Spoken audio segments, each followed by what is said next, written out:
Hello and welcome, everyone. My name is Cooley. I'm the Targeted Outreach Director for the Department of Financial Protection Innovation, also known as the DFPI. Thank you for joining the webinar today. It's right at 12, so I want to give everyone another 2 minutes to get logged in before we get started. So thank you for your patience. We'll be getting started here in about 2 minutes.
All right. Hello and welcome, everybody. Again, my name is Cooley. I am the Targeted Outreach Director for the California Department of Financial Protection and Innovation, also known as the DFPI. We have a full house today, a lot of people registered, and this is going to be fantastic. Um, I did get a question that came up right now, and the question is, will this webinar be recorded and shared later for viewing? The answer is yes. I'll talk about that in another slide. So let's go ahead and get started. It is a little past 12. I hope everyone is having a great day. Let's jump right into it. All right, so a little bit of housekeeping. Uh, the views and opinions expressed in this presentation are those of the presenter. They do not necessarily reflect those views or the position of the DFPI. This presentation is for educational and informational purposes only. This is not financial advice, and it does not replace any independent or professional judgment. We really want you to do your own research when going further, when looking for more information for your situation.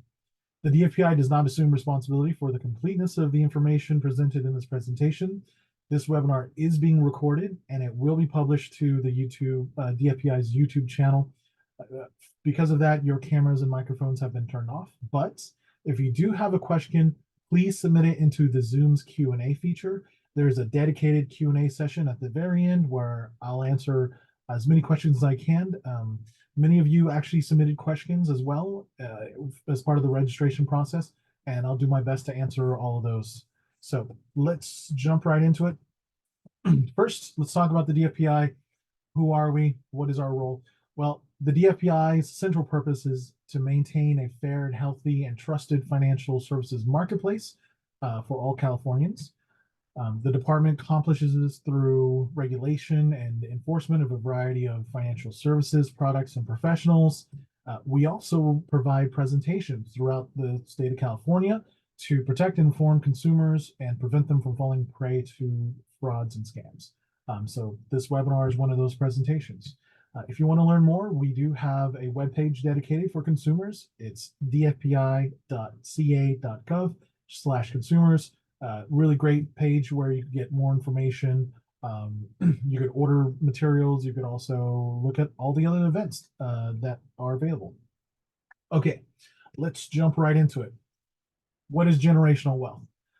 Well, generational wealth is wealth that is passed down from one generation to the next, emphasizing the long-term financial well-being, ensuring that future generations have financial stability and opportunities. It's basically wealth that is essentially passed down. I know some colleagues and I've had conversations about maybe individuals who don't have any beneficiaries, right? Don't have any descendants. It's still wealth that you could pass down, whether it's to individuals or to your own community, right? You could start a foundation or an endowment, but it's building wealth that you can pass on. Examples of generational wealth. So first, this presentation is going to focus heavily on financial wealth, generational financial wealth. So that's things like money, savings, investments. There are other generational wealth things that you could pass on, right? Such as assets like a home, real estate, collectibles, right? Precious metals or stones. That is uh, assets which has wealth, and you would definitely pass those down. Another generational wealth tool is business ownership. Um, and then after that, we have intellectual property. So things like patents, copyrights, trademarks, books, uh, book rights, that kind of things. So for this webinar, we are focusing on financial wealth as generational wealth. And we'll dive a little deeper into that. So why is building generational wealth important? Well, obviously it creates financial stability, it creates security, independence, financial freedom for future generations and communities. It really starts the process of a wealth snowball, right? So imagine the analogy I use when I talk to students and my niece and nephews is it's a head start, right? Generational wealth, especially generational wealth that has been passed on, is a head start. It's a financial head start. So, especially if you're like my family, my parents were refugees. They came here with nothing, and they had to build generational wealth that they could help pass on to their children, and it helps give your children a head start, right? They have some kind of financial security or financial stability that they can stand on as they continue on their efforts. So why is it important? It creates that stability, security, independence, and freedom for future generations. The other thing is it creates a new trajectory for your family tree, right? Maybe maybe you're in a family that is in a continual cycle of poverty, right? You could break the cycle and you could build that foundation for success by building generational wealth. And that could be as simple as just buying a home, right? And passing that home on to your descendants. Another thing, right? Why is generational wealth important? Individuals who have generational wealth or starts out with wealth has that financial head start. They can provide positive influences and inspirations and impact to their local community. So they could be that financial role model. Um, they could also contribute and invest back into local charities and local causes. Uh, they could definitely be that big impact for their community. Individuals' wealth, generational wealth can also build, invest, and create value for the community, right? Especially if they start a business or they want to invest in local businesses, right? With that wealth, they can bring it back and invest it into their community. All right, so let's talk about how to build financial wealth to pass on, right? Um, if you have to miss this webinar, this is the one slide you want to catch, right? This is all you need to take. And honestly, this is based on a lot of the research that I've done, a lot of the financial advisors I've talked to, as well as an economist who's my best friend, and he's extremely smart. This is kind of what we've narrowed it down to, right? We've kind of condensed it down to. The first thing you want to do is to pay off debt, right? Then you want to buy a house, and then you want to start long-term investing, and then you want to put an estate plan in place, right? So that you could pass on that financial wealth. And then you want to definitely share that financial wisdom. Now, this is not the only way, right? This is not the only way to build financial wealth. This is not this is not the, what do you call it? This is not the best way, but from all the conversations I've had, all the research I've done, this is essentially, I think it's the easiest way to do it. And we're going to dive deep into it, right? So step one, paying off your debts. Why pay off consumer debt first, right? This is the big question we have. The first one is if you pay off your debts, you're going to have increased cash flow for acquiring, buying assets, building wealth, and other economic activities and opportunities. You also reduce your financial risk, right?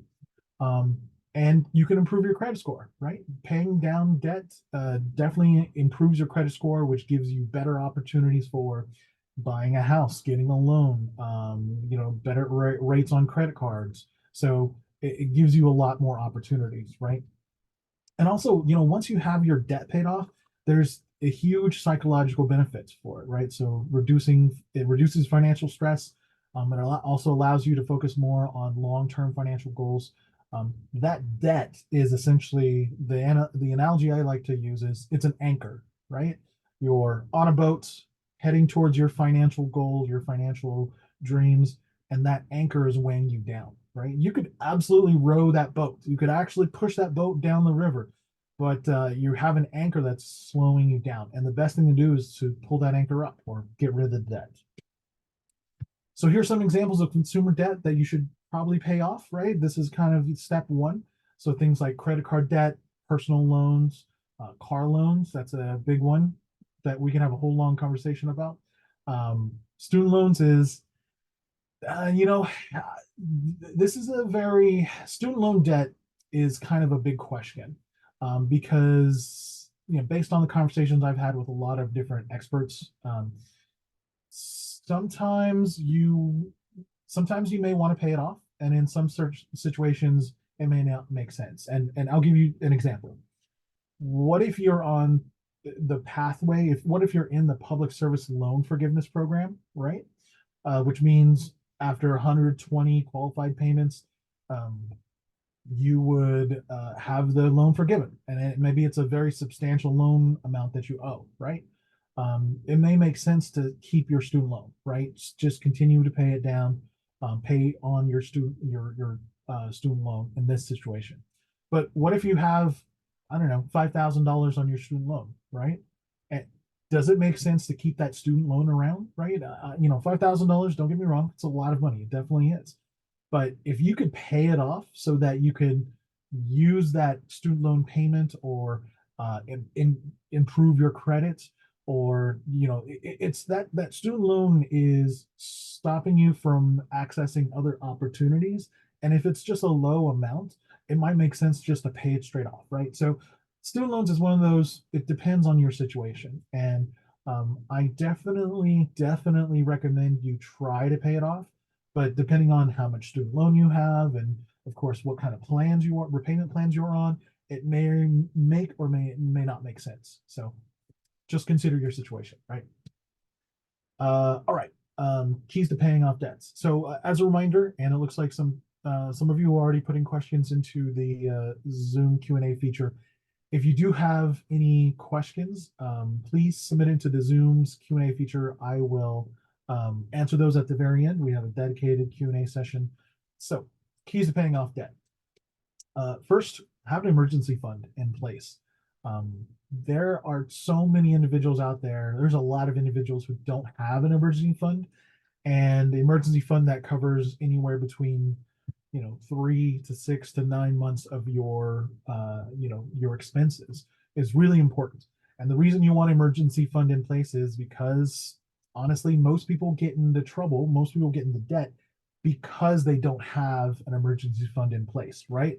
So that's like maybe you get in a car accident, maybe maybe your car dies on you, right? Those are things that your emergency fund can help cover. Maybe there's a wildfire in your area, and it not just destroys your home, but maybe it destroys your car, your means of getting to work. So having an emergency fund is going to keep you from going into debt, right? It's going to be that money that you can save to stop you from borrowing on credit cards or getting a personal loan. Definitely a big one here. You want to use a budget, right? It's so important. Um, it's so important to have a budget because again, it's about setting your financial goals and achieving your financial goals. A budget is more, it's just a plan to set and achieve those financial goals. This is another one we don't talk a lot enough about. I think you definitely want to have adequate insurance. So you want to have enough insurance to cover you. So whether we're talking about health insurance, whether we're talking about car insurance, home insurance, if you have a home, even renter's insurance, right? Um, Consider it. And you definitely want to have it because again, it's one of those things that are going to stop you from falling into debt if something happens to you, especially if something catastrophic happens to you. We talk about lowering expenses. Having a budget is really going to help you figure out where all your money is going to in terms of expenses. You can also think about increasing your income, right? So, take a side gig, look for other opportunities where you can either sell some things that you don't need, get rid of things that are costing you money, or like I said, take on more hours or just increase your income however you can, right? And finally, here's a little bit of a shameless plug. Managing and Getting Out of Debt, a webinar. It's a webinar, financial education webinar that we're having next month on March 6th at 12 p.m. noon. There's a link to it there where you can register for that webinar. We're going to talk about all the different strategies on, getting out of debt, maintaining your debt. So next, step 2, buying a house. Why buy a house? This is the big question. A lot of people, not a lot of, but a lot of individuals ask me, right? So, can you build generational wealth? Can you build financial wealth to pass on without a house? Absolutely, you can. Is it harder? I think it is. And this is what, unless you've been given a home, right? Someone's gifted you a home, maybe you're going to inherit a home. Unless that's your situation, renting, leasing, or paying a mortgage will almost always be your single largest expense or debt, regardless of what life stage you're in. So maybe you're a college grad, right? Just graduated college. You're going to be paying rent, and it's probably going to be your largest expense, right? Maybe you are retiring, right? If you don't have a house, if you don't have somewhere which you've paid off, you're going to be paying rent, and that rent is going to be increasing probably every year. It's going to be that single largest expense that you're always going to have to deal with in the long term. And because of that, it's going to hinder your ability to build generational wealth, and especially hand off generational wealth, right? But yes, you can, choose your own pathway. You don't have to buy a house to build generational wealth, but it's one of the easiest things that you can do to help yourself build generational wealth. Again, it's because it does a lot of different things, right? It builds equity, right? Buying a home gives you equity. Over time, the value of your home will increase, especially as you pay off that mortgage. The other thing is inherited homes, or the proceeds from the sale of a property, is a transition of wealth to the next generation, right? So again, whether your family members, your descendants decide to keep the home and live in it, or whether they want to sell it off and use that proceeds to buy another property, it's generational wealth that is, handed off to the next generation. Owning a house can also serve as a form of forced savings, right?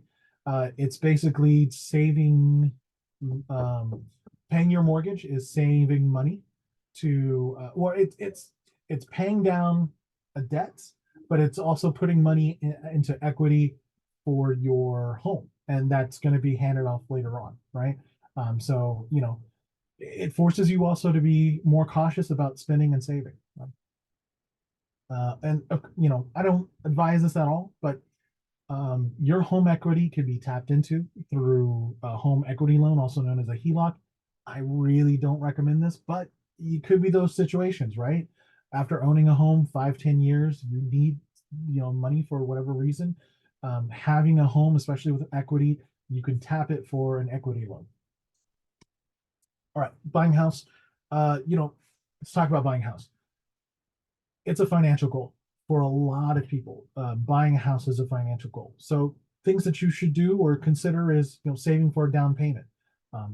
Especially down payments are really going to help keep your monthly mortgage down, right? Lower, more affordable.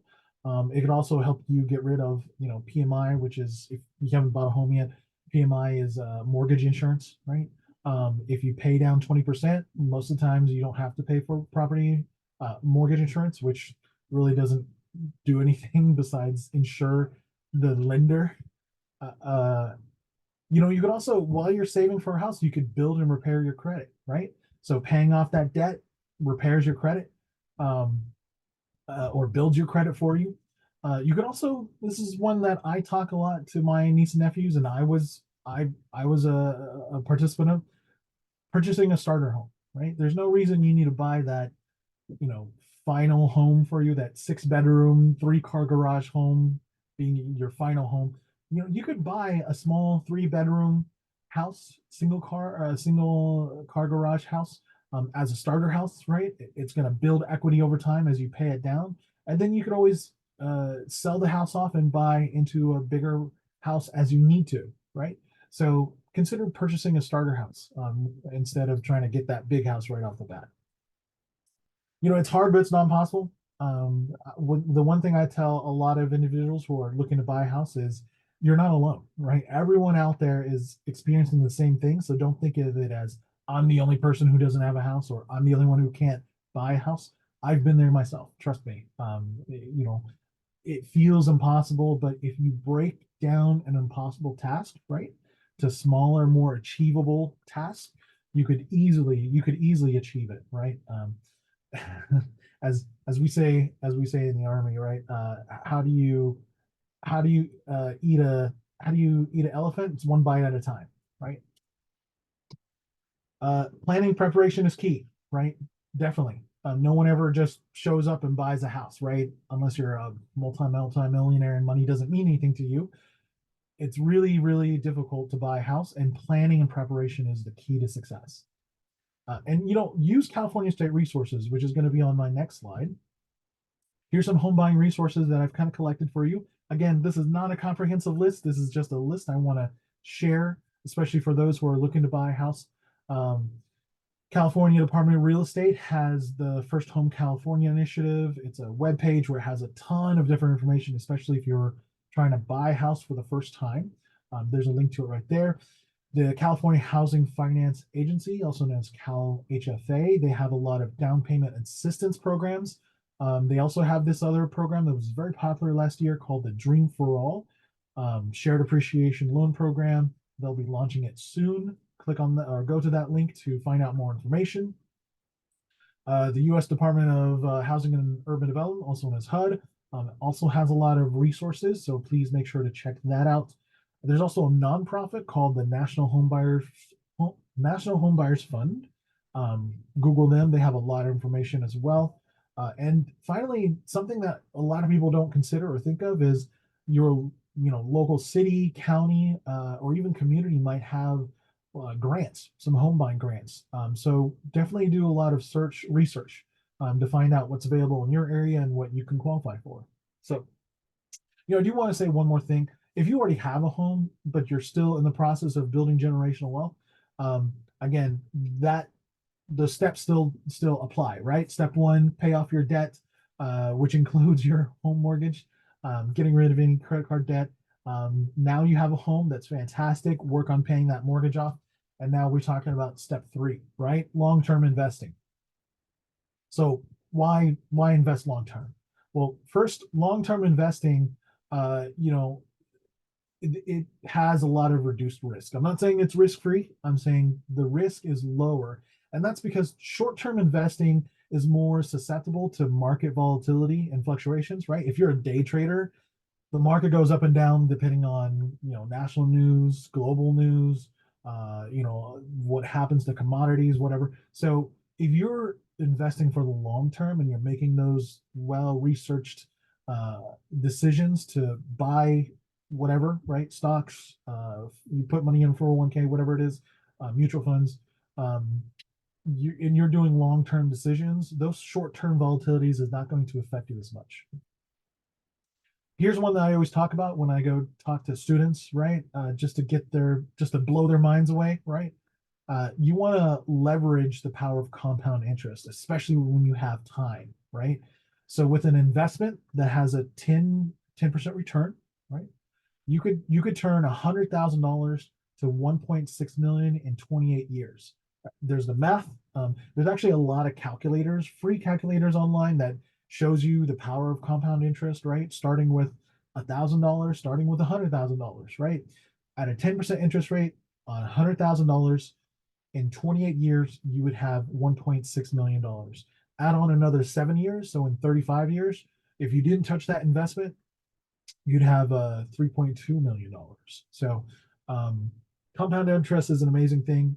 If you're just getting started, lots of free calculators online to um, help you figure out where you're going to be depending on how much money you're going to be investing, what rate of return you have, that kind of thing. Also, long-term investing, there's a lot less emotional decision making, right? Again, you're not buying things on a whim. You're not investing on a whim. You're not looking at the latest trends. You're again trying to invest long term. And there's also lower taxes, the possibility of lower taxes. So long-term capital gains are often taxed at a lower rate than short-term capital gains, especially if you take it over a long period of time. Especially if you have like a Roth IRA account that you're investing in, there's you are not exempt for capital gains, but there's a lot less taxes on those. All right, getting started with investing. Um, how do you get started? Well, the first thing we always tell everyone is do your research, right? You want to consider what investments will fit your retirement, will fit your lifestyle when you're retired or no longer working, or maybe fit your financial goals, right? So, one of the best things to start investing is just you can, participating in your employer sponsored plans. So 401ks, 403bs, 457bs, all of those different plans, uh, employer sponsored plans might have some kind of, what do you call it, match, employer match, and that's free money. You should take advantage of those. Definitely want to take advantage of those. Um, so that's kind of the first place I would consider tell you to start. Consider a Roth or traditional IRA, right? Those are investment retirement accounts. They do different things. I'm not going to talk too much about them, but those are excellent places where you could get a lot of tax savings. So consider those. Also, get help from a financial advisor, right? Or financial or investment advisor, especially if you don't know where to start. If you're brand new to all this, just go talk to them, right? Sometimes, actually, many times the consultations are free.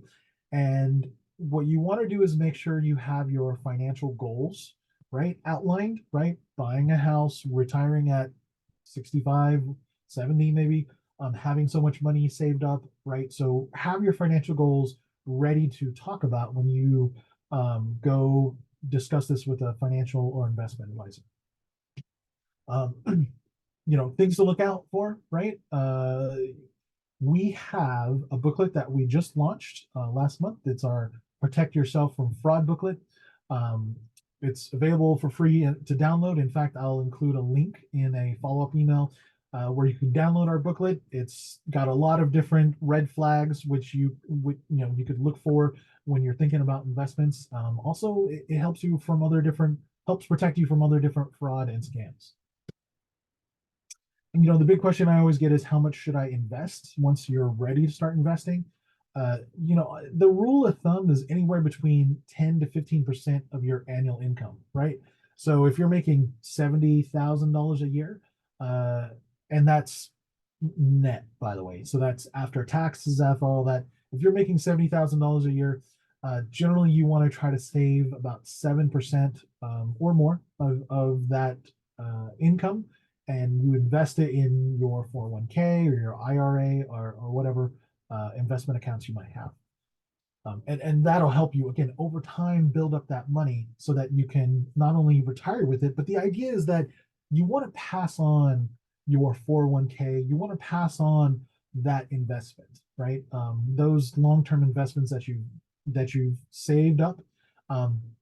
When you retire, you want to have that income, that investment is going to still be generating interest.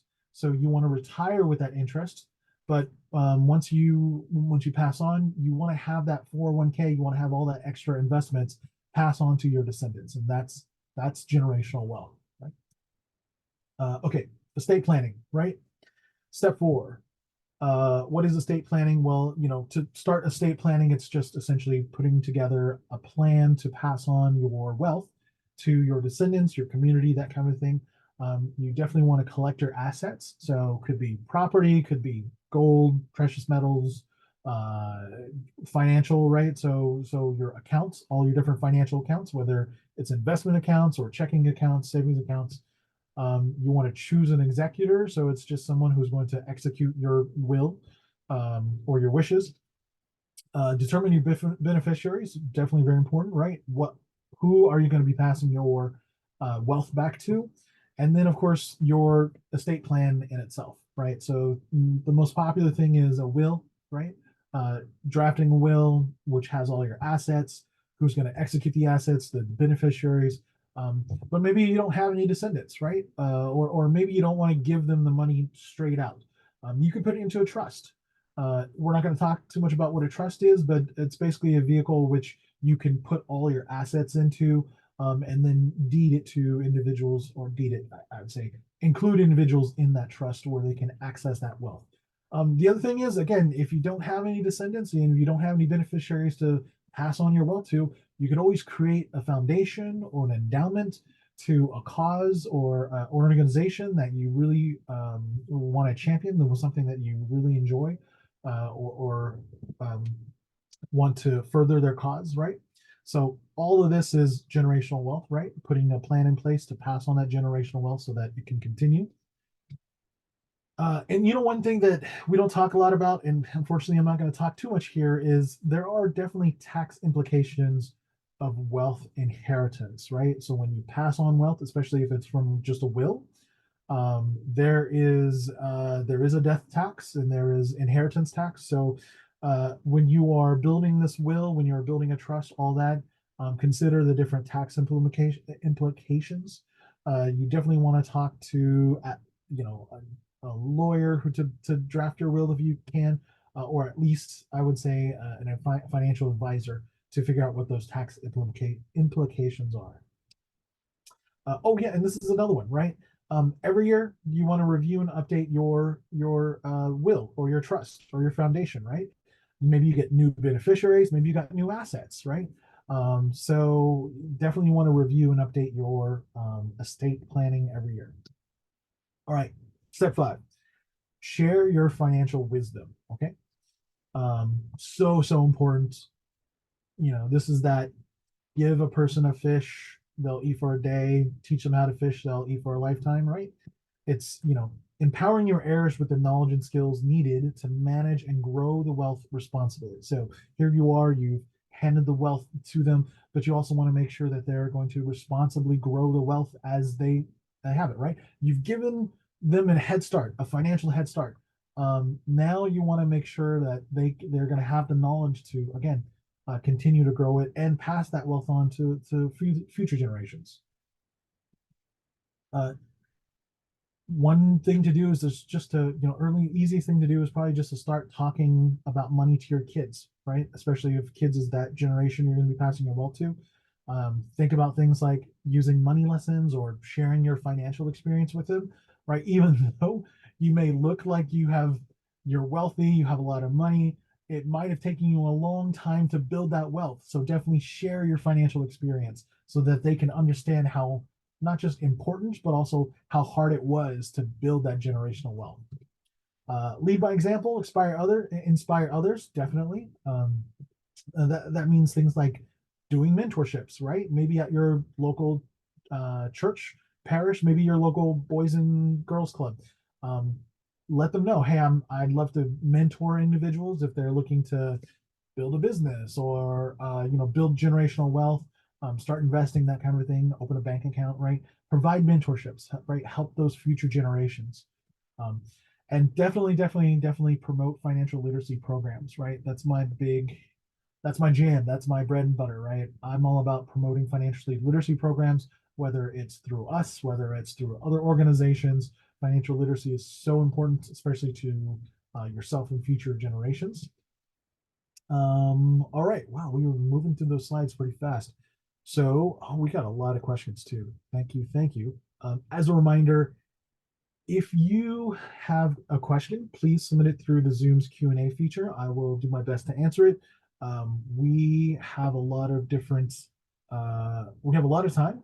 So I'm going to do this. I'm going to go back to our slides on the steps. because I feel like I did go through this presentation a little bit fast. And there was a lot of information. So, oh, here it is. Right, how to build financial wealth to pass on. Right, step one, pay off debt. Step two, buy a house. Step three, start long-term investing. And step four, put a estate plan in place. All right, let's go to the questions. Will this webinar be recorded and shared for later? Yes, it will be. I will follow up this webinar with an email. It'll have a copy of the slides. It'll have a link to the YouTube recording. This recording, it'll be published to our YouTube channel. That'll have a link to it. I'll also give you a link to download our Protect Yourself from Fraud booklet. So thank you. Great question.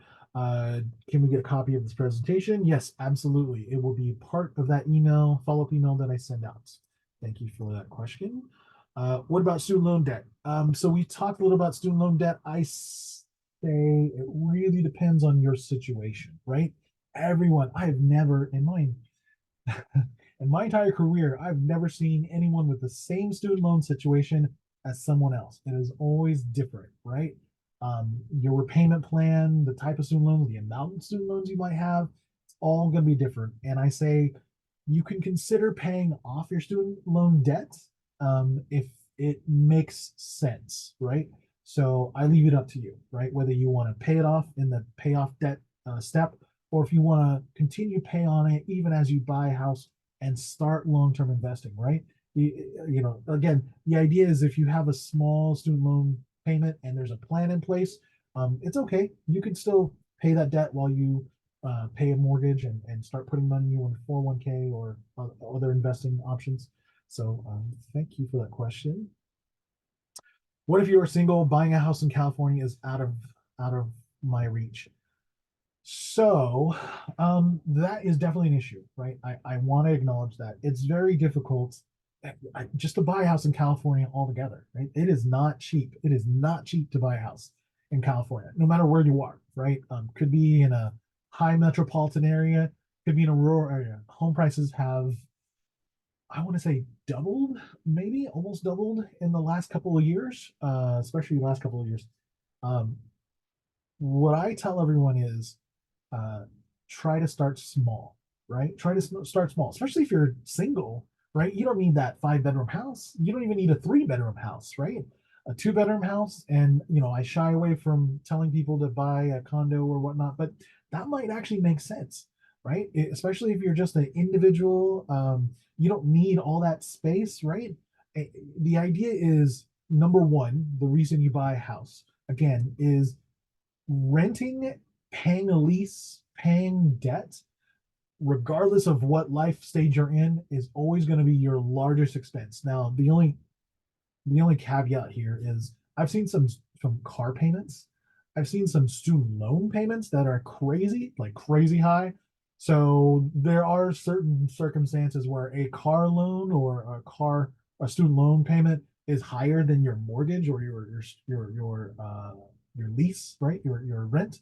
But for the most part, your lease, your rent will always be your highest expense. So if you're retiring at 65 and you don't have a house, you are going to be renting, right? Unless you're going to be living in a home, retirement home somewhere, which you're still going to have to pay for.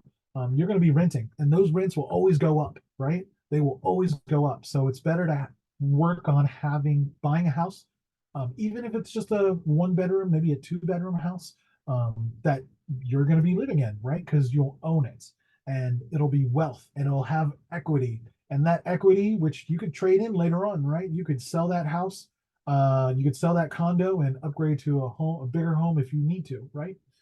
So I hope that helps you. Next question: any recommendations for college savings alternatives to 529 plans?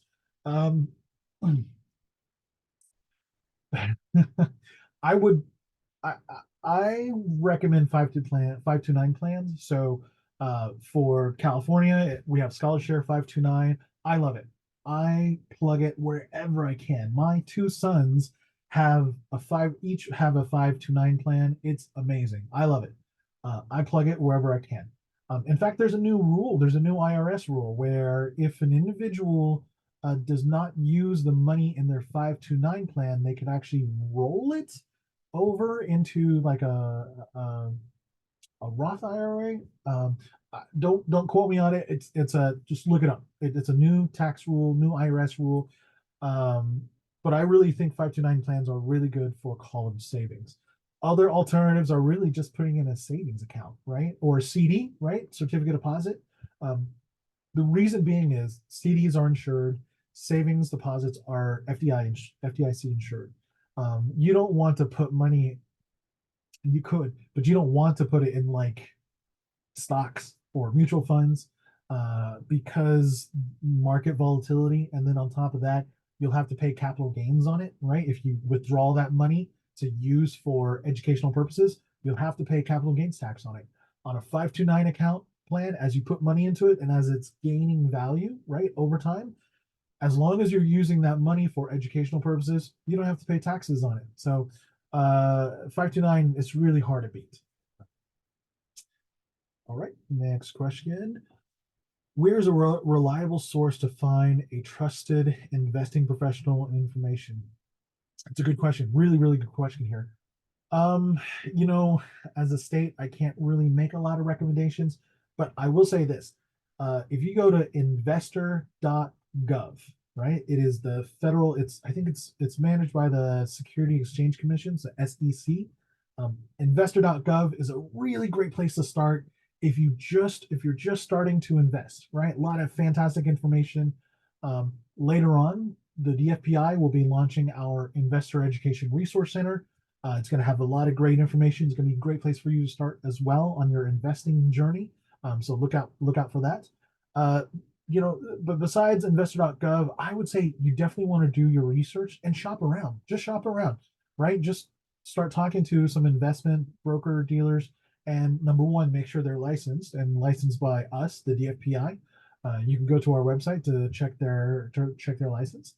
But yeah, shop around, find out about their fees, their different rates, what they offer.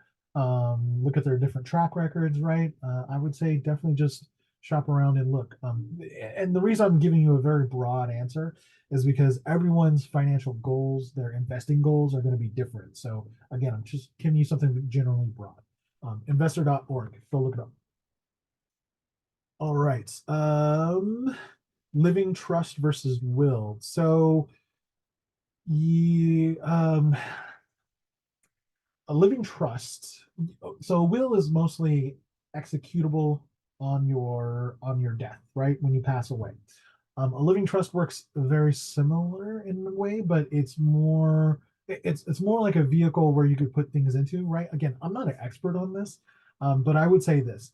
A living trust versus will, I'd say it depends on your situation, right? You might not have any assets, right? And when I mean assets as in like you don't have any gold, you don't have any stocks, you don't have any physical property, right? Maybe you literally just have $100,000 in a savings account when you pass away. Living trust makes no sense here, right? You could just divvy up the money to your beneficiaries and they can take that on, build their generation, continue their generational wealth journey, right? So it depends on your situation, right?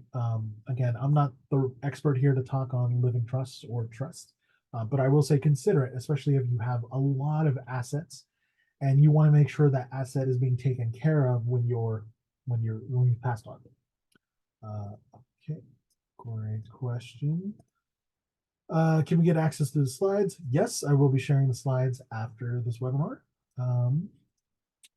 Will this presentation be sent through the mail? Yes, I will follow up in an email. Shed more light on foundation endowment.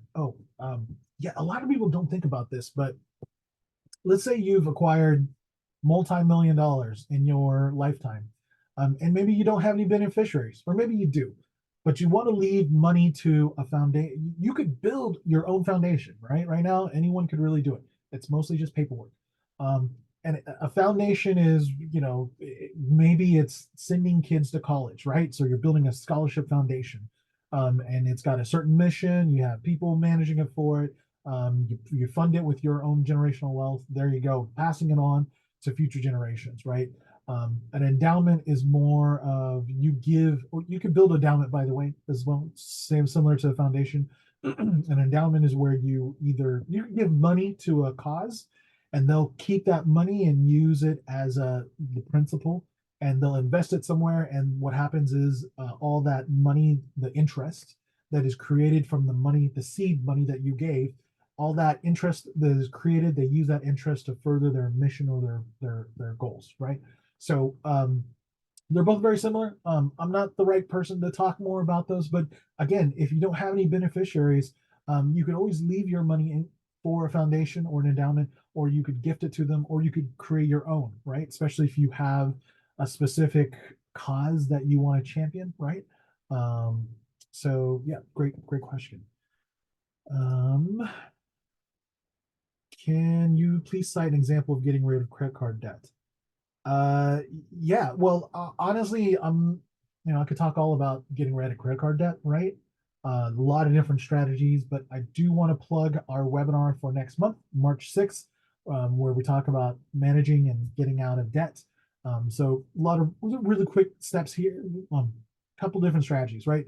Number one, the snowball strategy, where if you have a lot of credit card debt, you could just pick the smallest credit card debt first, pay that off, and then start paying off the rest with all that money that you saved from paying off that first one, right? So that's kind of the snowball. There's the avalanche method, um, or reverse snowball, which you pay the credit card that has the highest interest off first. There's a lot of pros and cons to that. The other thing you do is try to negotiate with your credit card lenders to try to get your debts down. You can also consolidate your debts. I'm not a huge fan of that, but you could do it. You could do it, especially if you have a lot of credit card debt and you need to just get it in one place, right? Absolutely doable. Um, so I hope that's kind of a quick answer. But again, register for our webinar for next month. We'll talk much more about it. Okay, next question. A lot of great questions here. Are there are some financial advisors that say not to have credit cards at all and just use cash? Would you recommend the same? So there are some financial advisors, I would even go as far as to say financial gurus, that say not having credit cards at all and just using cash is the way to go. Would you recommend the same? Uh, you know, okay, my personal recommendation, not saying this is financial advice, not saying you should do this. I keep a credit card for emergencies, right? I try to pay cash as much as I can. But I'm also one of those credit card points person, right? So I try to, use credit cards to get points. Um, Honestly, I'll put it this way. I'll put it this way. If you are one of those individuals who have a really hard time managing your debts, and your credit cards, just cut up your credit cards, hide them, right? Put them away. One thing that I do, right? I have an emergency credit card. I put it in my fire safe. So whenever I need to use it, I have to go dig out my fire safe, use a combination, open it up, then I'll have the credit card. So it is a physical barrier for me to access that credit card, to use it to create debt. So if you're one of those individuals that has a hard time managing your debt, it's definitely a great way to stop yourself, right? So great question. Banking on student loan forgiveness after 10 years of public service. Yeah, you can. Now, I would caution this, right? So if you're on the public service loan forgiveness program, fantastic. I love it. I encourage everyone who is eligible to get on the public service loan forgiveness program. Definitely. The only thing I caution is, um, especially if you just have a very small loan, right? That you could pay off faster. What you're limiting yourself to is other opportunities, right? Other opportunities. So, I mean, it's not the worst thing in the world, right? It's, maybe, having a debt for 10 years is not going to be a big deal for you. Maybe you already bought your house and you're okay with sitting on a student loan debt for 10 years. Power to you, right?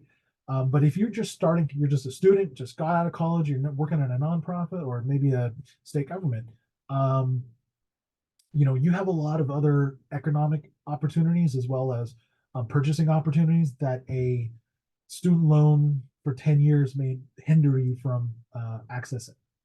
So again, all depends on your personal situation. And I'm happy for you to be on that public service loan forgiveness program. Lots of great questions. Here we go.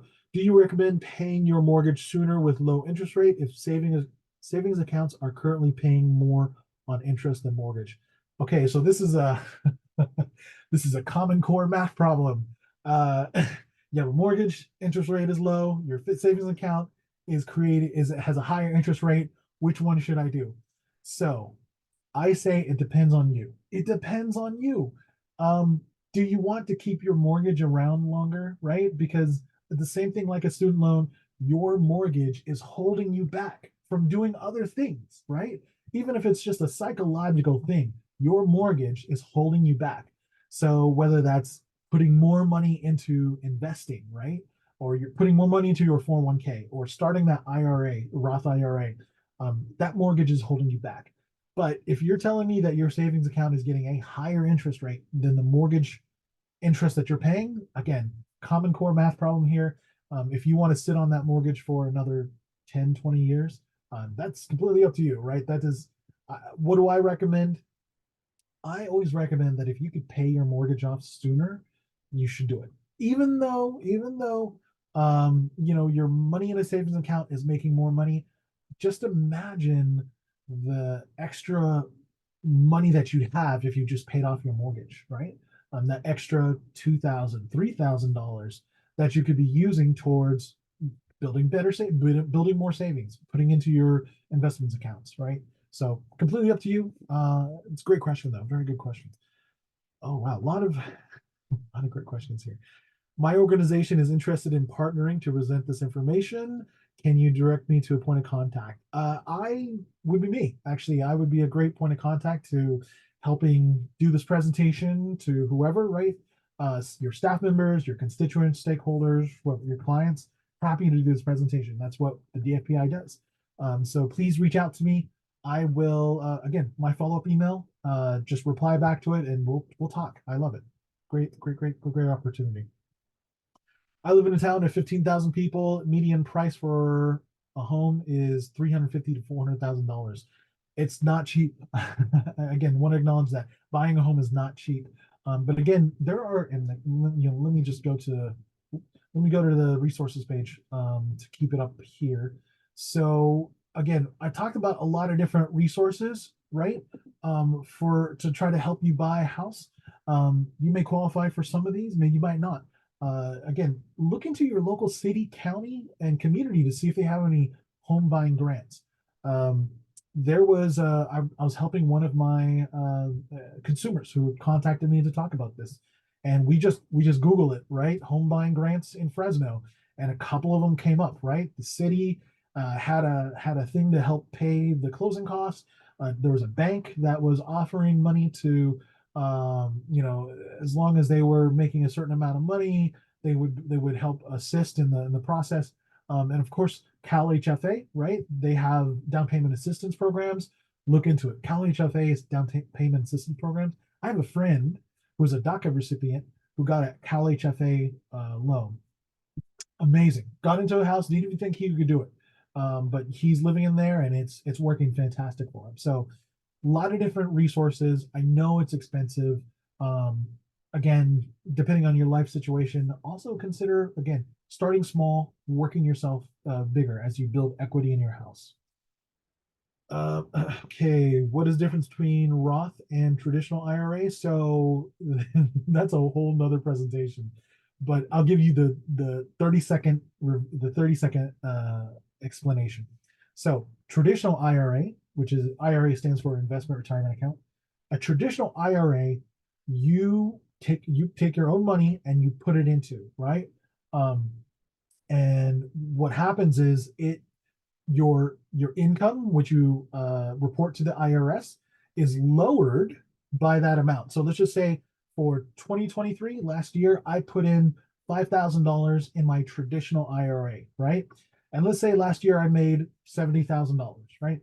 I could lower my $70,000 income that I report to the IRA to $65,000 because I took 5,000 of that and put it into my traditional IRA. Now, the problem with not the problem, the issue here is the con against the traditional IRA is that when you withdraw money, let's say I'm 65, whenever I decide to retire, and I'm starting to withdraw money from my traditional IRA, I'm taxed on that money, okay? Or I'm taxed on the capital gains of that money.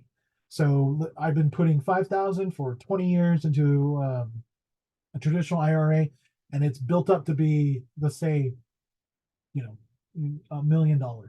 I'm going to be taxed whenever I withdraw that money. Now, a Roth IRA works in the reverse. When you take money, let's just say $5,000, put it into a Roth IRA. It doesn't. You don't report that. You can, but it doesn't really affect your taxes, your yearly taxes, right? Because you're taking your own money and putting it into a retirement account. But when you are retired, like I think it's 59 and a half, when you start withdrawing money from your Roth IRA account, it's tax free, right? It's completely tax free. So all that capital gains, all that interest that it earned, tax free.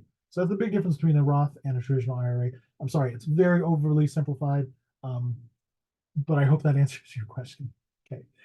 I might go with the RV life at retirement. You know what? I say go for it, right? If you want to travel, you want to live in our RV, go for it. I would caution two things. Number one, you still want to build that generational wealth, and you could use some of that wealth to buy. If you have a house, you could sell your house, buy an RV, travel the United States. Go for it, right? The one thing I would caution is I know a few people who live the RV life, right? Recreational life. They're kind of nomads.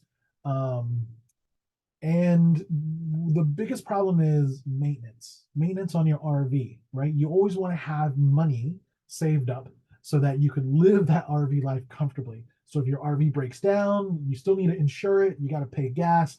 You got to pay money to park your RV somewhere. So you still need money. But yeah, I'm all about that. RV life, I love it.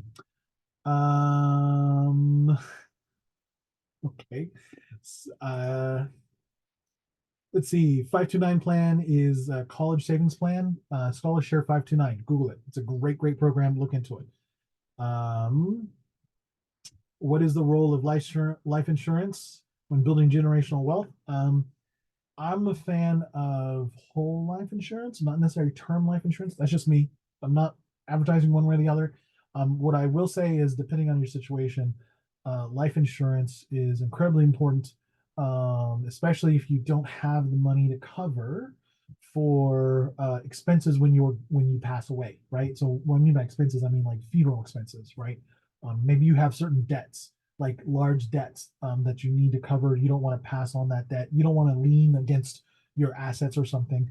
So you definitely want to have insurance. So life insurance is important. But of course, everyone, depending on your life situation, is going to be different. So, I don't want to say I recommend it, but it depends on your situation, right? And it is important. Uh, what loans can I utilize as a first-time home buyer? FHA loan. Cal HFA has a FSA, first time home buyer loan. Look into it. It's a great program. I'm sorry, I'm gonna fast track this. We're got 2 minutes ago. Let's see. Recently sold your my home 1990 for two. What is the capital gains taxes? What do I do? Okay, so this is more of a technical question. I can't answer it here. What I will say is go talk to a tax professional. Go talk to a tax professional. You do not want to get hit by capital gains tax when you sell your house, right? Consolidating my loan or consolidating my debt with lower interests help me build. Okay, good. That's a great comment. Yes, it's a thought. You could always consolidate your loans. Um, how does one start investing in gold and silver? I would not personally. I don't recommend it, but you could do it. You could buy gold coins, gold bars, gold, silver coins, that kind of thing. I don't want to advertise how you can do it, but there are places. What I will say is verify, verify, verify. It's so important. And have the physical item in your hand. That's the other thing. Don't give someone money to buy the gold bar for you, or don't give someone money to buy the gold coins for you, right? Or the precious metals. Have that in your hand and then verify it, especially if you pay a lot of money. Let's just say you buy like a $5,000 gold bar for whatever reason. Uh, Go verify that it's a $5,000 gold bar, right? Not many of us can hold a gold bar in our hand and figure out, oh, this is light, right? This feels correct or not.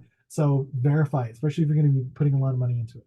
Okay, it is 1 o'clock. I do want to answer some very final questions. Uh, is it true about mortgage forgiveness? I've not heard about that. Um, First time home buyer teacher loan, those do exist, but I don't have enough information about it. I'm sorry. Um, Horrors of life insurance policies. Yes, yes. How do I know which life insurance policy to choose? I'm going to plug the Department of Insurance. Okay, they're a great partner of ours. We do a lot of presentations together. Department of Insurance. Go look them up. You could always, if you're ever looking to buy insurance from a company, you could always look up their license, make sure they are not insured, I'm sorry, licensed by the Department of Insurance. So that's kind of, I think it's one of the best places to start. Okay, you know, I do want to answer one question that was, there's a lot of questions that were sent in, but this question is how to build generational wealth for our youth. What are some conversation activities parents and guardians should have early on with their children? So again, we talked about maybe having like money games or using play money. I'm a fan of games, definitely a fan of games, right? Gamifying it for kids to understand the importance of having money, using money, being responsible with money, building building healthy spending habits. So yeah, gamifying and getting in early. Again, depends on the age of your children, but at every stage in their life, I would definitely get them more involved, help them build a budget, learn how to budget, that kind of thing. All right, so with that, just a little bit of housekeeping. Sorry, we were a little bit long. Lots of really great questions. Literally, the second half of the webinar was just questions. So we have a newsletter. Please subscribe to our newsletter. It's got events like it highlights different events, just like this one, that you can attend in person or you could register for as a webinar. Our YouTube channel, please subscribe to it. We got a lot of great content we publish there. Let me know how I did, right? There's a link to our feedback survey. Did I talk too fast, too slow? Slides were no good. Let us know. We want to do better. And finally, here's a link to our webinar happening next month, right? Our Managing and Getting Out of Debt webinar, March 6th at noon. And finally, with that, I want to say thank you. Please, please take care of yourselves and each other out there. I know it's been rainy. You know, stay safe, and I hope to see you in the next one. Thank you very much.